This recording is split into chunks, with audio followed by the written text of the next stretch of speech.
seeds planting, you need to get some seeds planted so that way you can start making some money off of moringa. Some moringa money. My dad, when I was asking my dad for stuff when I was a little kid, he was like, son, money doesn't grow on trees. Oh, I told my daddy, happy birthday, because I got him a birthday present with some of that moringa money. That's right. And so keep planting those seeds and you will be rich. I keep having to remind myself that I am rich in nature because I've got trees around me, I've got the plants around me. It's all love. It's not always about the dollar bills, y'all, but you know what? It does really help financially to become free and knowing.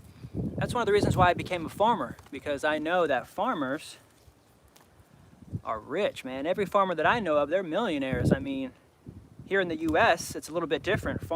Farmers tend to have a little bit more money. They have land, and they have resources, and they have good credit.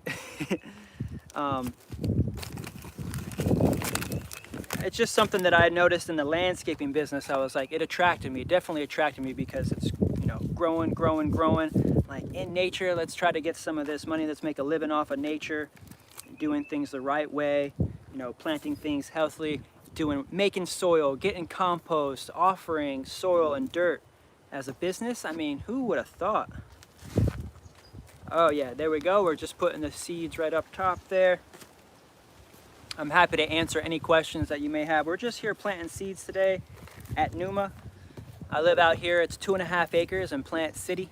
It's beautiful. We're out here at the